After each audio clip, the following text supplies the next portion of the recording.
Padre Pio, um breve resumo de sua linda história.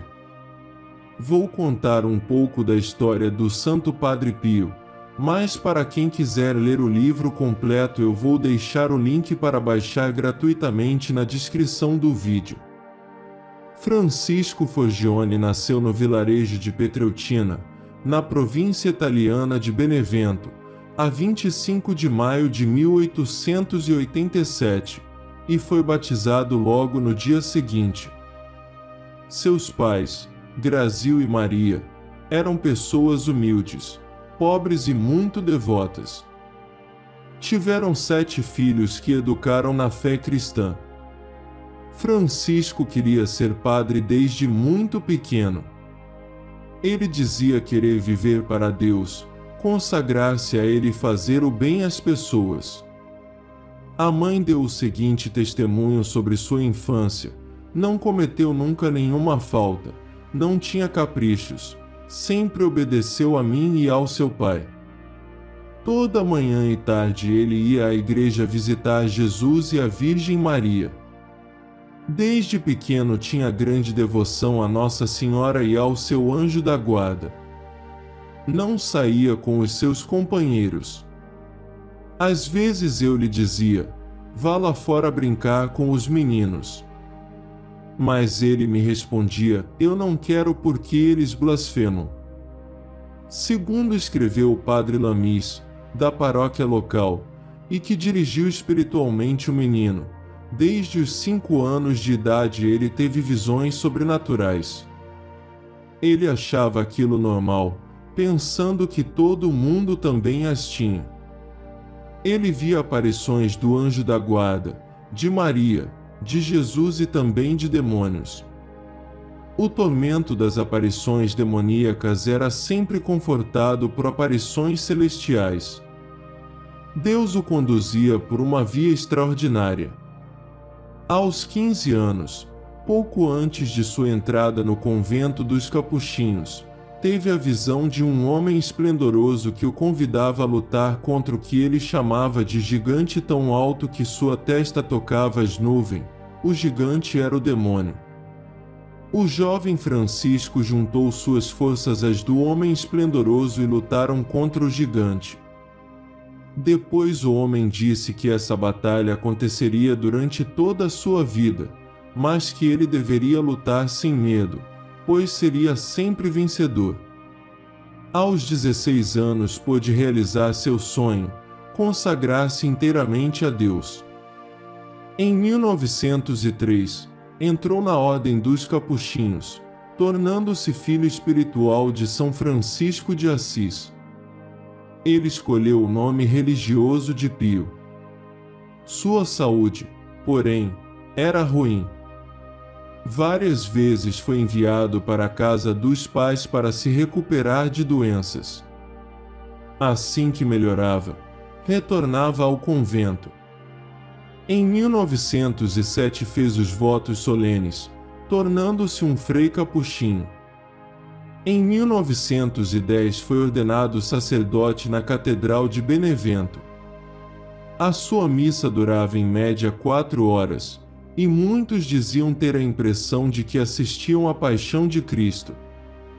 Nessa época, ele se ofereceu a Deus como vítima pelos pecadores e pelas pobres almas do purgatório. A Igreja apenas permite isso quando há um diretor espiritual muito competente para auxiliar quem se oferece, pois todos fomos salvos, preservados deste sacrifício por Jesus, e quem se oferece, paga a sua generosidade com grandes sofrimentos. Era muito metódico e seus dias eram sempre preenchidos por longos momentos de oração. Acordava sempre na alta madrugada e ficava horas na capela, sozinho, rezando e meditando. Rezava 5 rosários por dia. Assim ele se preparava para celebrar a missa. Esta era a parte do dia de que ele mais gostava, pois no silêncio da madrugada não era interrompido por ninguém e podia ter grande intimidade com Jesus sacramentado e com Nossa Senhora. Dizia sempre: Nos livros buscamos a Deus, na oração o encontramos. Depois da missa tomava um café da manhã bem simples e passava a atender os fiéis. Logo se espalhou a notícia de que ele era um excelente confessor e conselheiro. As filas no seu confessionário cresciam cada vez mais.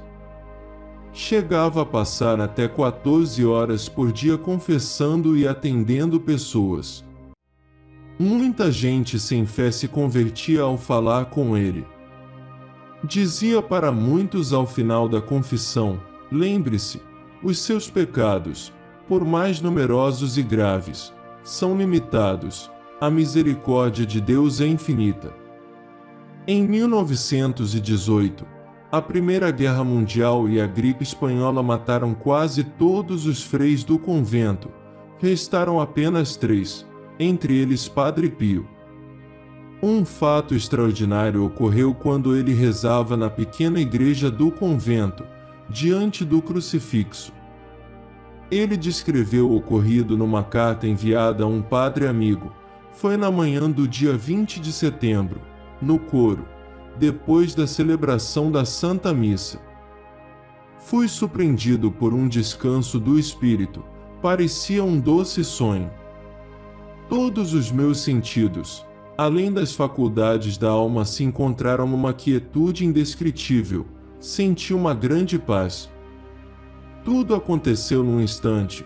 Eu vi na minha frente um misterioso personagem, que tinha as mãos, os pés e o peito emanando sangue. A visão me assustou. O que senti naquele instante não saberia dizê-lo. Senti como se eu estivesse desfalecendo e morrendo, se Deus não tivesse intervindo para sustentar meu coração, que parecia saltar do peito. Acho que teria morrido. A visão do personagem desapareceu e eu me dei conta que meus pés, mãos e peito estavam feridos e jorravam sangue. Imagine o suplício que experimentei então e que estou experimentando continuamente todos os dias. A ferida no coração sangra continuamente. Ela começa na quinta-feira pela tarde e vai até sábado. Meu Pai, eu morro de dor pelo suplício que experimento no mais íntimo da alma. Temo morrer em sangue, se Deus não ouvir os gemidos do meu pobre coração e ter piedade de retirar de mim esta situação. Padre Pio havia recebido em seu corpo as chagas de Jesus. As feridas, como as de um crucificado, começavam a sangrar na tarde de cada quinta-feira, aumentavam na sexta e terminavam no sábado pela manhã. Logo a notícia se espalhou, apesar do frei ter coberto as feridas com curativos e panos. As feridas foram examinadas por vários médicos chamados pelos frades e por alguns que se apresentaram espontaneamente. Sobre a rígida vigilância de uma equipe médica, o professor Begnani submeteu Padre Pio a um tratamento de cicatrização por 8 dias. Ao final, o professor acreditava que provaria a fraude, mas ao contrário, as chagas se abriram e sangraram ainda mais. Eram feridas cientificamente inexplicáveis. Este fenômeno continuou ao longo de toda a sua vida. Logo muita gente começou a peregrinar a San Giovanni Rotondo para receber a bênção daquele pequeno frade que já tinha fama de ser santo. Queriam se confessar, se aconselhar, participar de sua missa. Muitos doentes chegavam também e houve numerosos casos de cura. Os fatos extraordinários se multiplicavam. Começaram a chegar testemunhos de pessoas que tinham falado e estado com o Padre Pio, ao mesmo tempo em que ele estava em outro lugar. Era o raro milagre da bilocação, estar em 2 lugares diferentes ao mesmo tempo. Um destes fatos aconteceu com um capitão do exército italiano durante a Segunda Guerra Mundial. No meio de uma batalha, de repente ele viu um monge capuchinho do lado dele que lhe gritou: "Saia daqui, fique longe daqui." O capitão correu e logo depois uma grande bomba estourou no lugar em que ele estava. O monge, porém, havia desaparecido. Pela descrição, alguém achou que podia ser o Padre Pio. O capitão viajou até San Giovanni e ao ver o frei, caiu de joelhos chorando e dizendo: "É ele, foi ele que me salvou a vida." O Papa Pio XI, que a princípio estava um pouco duvidoso quanto à via extraordinária do Padre Pio, devido às calúnias e perseguições que pessoas de fora e de dentro da igreja empreenderam por achar que era tudo fraude, teve a confirmação de que se tratava realmente de um homem sobrenatural. Durante a beatificação de Santa Teresinha, muitas testemunhas, entre elas cardeais e membros do alto clero, afirmaram ter visto Padre Pio na Praça São Pedro. Logo depois, confirmaram que o capuchinho não havia tirado os pés de seu convento. Tratava-se de mais uma bilocação. Pio XI, após ouvir o testemunho de Dom Orione, em quem confiava muito, disse: "Se Dom Orione também o viu, sim, acredito." Sobre a investigação de seu serviço sacerdotal iniciada pela Igreja, foi uma sucessão de mal-entendidos, pessoas de fora e de dentro da Igreja, invejosos das multidões que o procuravam, começaram a dizer gratuitamente, sem nenhuma prova e nem mesmo indício, que os milagres eram todos forjados, que era tudo uma invencionice dele e dos demais frades do seu convento. Como a Igreja trata destas coisas com muita seriedade, um inquérito eclesiástico foi aberto e durante as investigações, suas aparições públicas foram restringidas. A investigação provou não só sua inocência, mas que os milagres atribuídos a ele eram realmente inexplicáveis. Padre Pio dedicou esse tempo à oração. O inquérito durou 20 anos, do pontificado do Papa Pio XI até João XXIII, mas os papas pouco tiveram a ver com a história, e sim a equipe que foi até o Padre Pio para pesquisar sobre sua vida. O próprio Papa João XXIII repetiu várias vezes ao final de sua vida: "Sobre Padre Pio, me enganaram." O Papa João Paulo II, anos mais tarde, interpretou sabiamente esses períodos chamados de decênios de fogo, não menos dolorosos, e humanamente talvez ainda mais fortes, foram as provações que teve de suportar como consequência, dir-se-ia, dos seus singulares carismas. Na história da santidade às vezes acontece que o escolhido, por especial permissão de Deus, é objeto de incompreensões.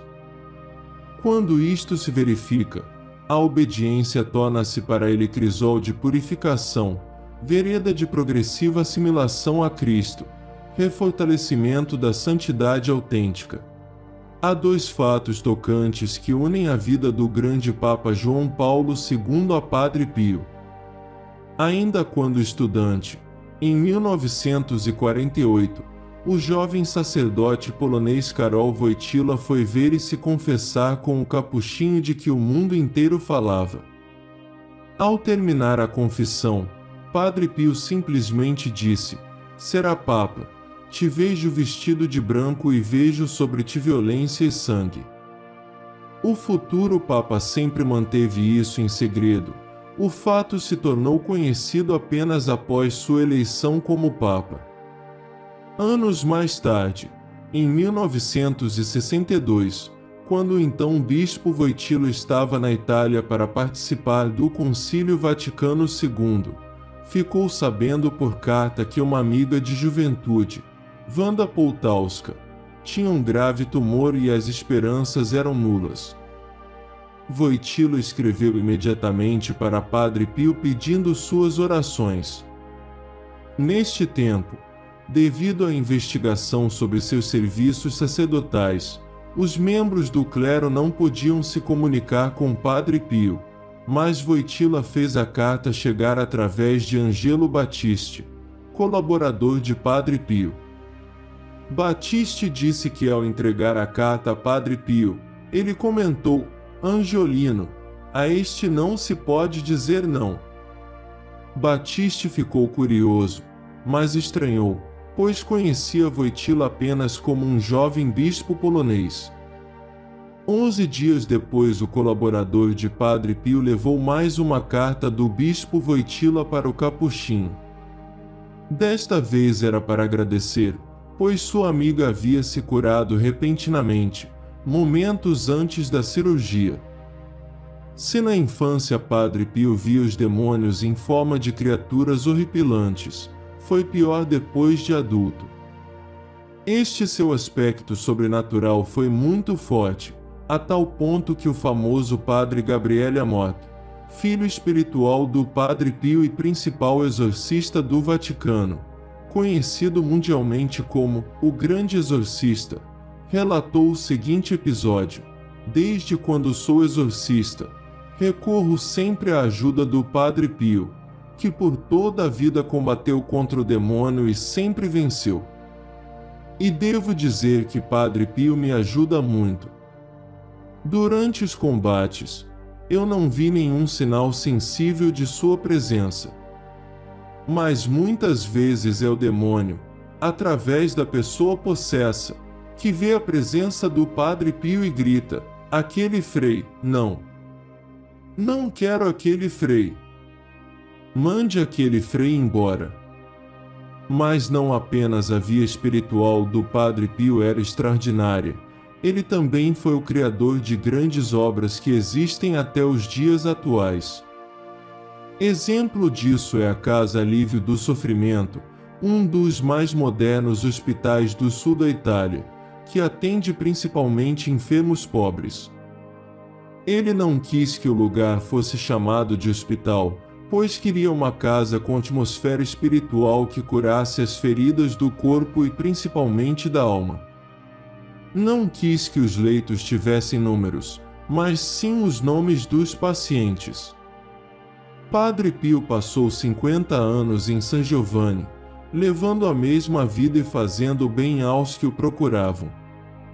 Sua fama de santidade já percorria o mundo, mas ele continuava sua vida pobre de frade capuchinho, sem fazer grandes sermões ou discursos, sem escrever livros. Ele disse várias vezes: eu quero ser apenas um pobre frade que reza. Quase nada se sabe de sua vida particular no convento, pois era uma vida simples e rotineira, como a de qualquer frade ou monge. Nos últimos anos, sua saúde piorou e seus sofrimentos físicos aumentaram. Faleceu serenamente e em paz, após receber os sacramentos e celebrar sua última e emocionante missa, aos 81 anos de idade, no dia 23 de setembro de 1968. Sua morte provocou uma verdadeira comoção nacional na Itália. Uma imensa multidão foi a San Giovanni para o enterro. Todos já o consideravam um santo. 3 anos após sua morte, o Papa Paulo VI disse sobre o Padre Pio: olhai a fama que ele alcançou, quantos devotos do mundo inteiro se reúnem ao redor do seu túmulo. Mas por quê? Por ter sido talvez um grande filósofo. Por ter sido um sábio. Por ter muitos meios à sua disposição. Não.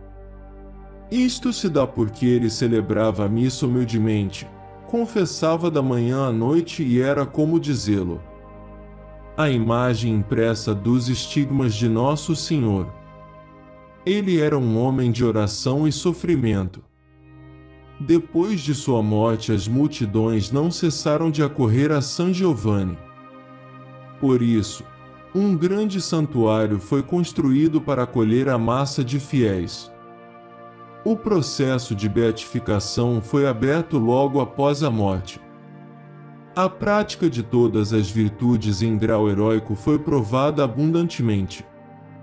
Dentre os inúmeros milagres atribuídos ao santo após sua morte, foi escolhido de uma senhora de Salerno, na Itália.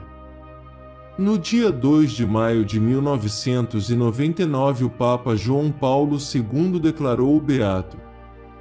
Para um beato ser declarado santo é necessário um outro milagre comprovado cientificamente. Foi escolhida a cura inexplicável de uma criança gravemente enferma, Matteo Colella, da própria cidade de San Giovanni. Em 2002, Padre Pio foi solenemente canonizado por João Paulo II, na Praça de São Pedro, diante de imensa multidão. Sua festa litúrgica foi estabelecida a 23 de setembro. Ele foi proclamado um dos santos protetores da Itália, pois a devoção ao Padre Pio em todo o país é extraordinária. 12 de agosto de 1912.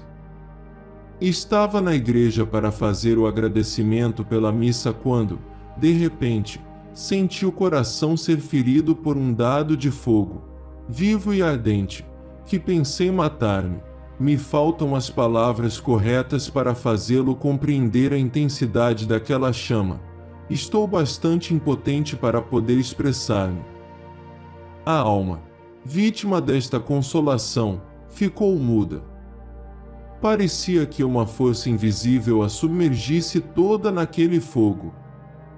Meu Deus, que fogo!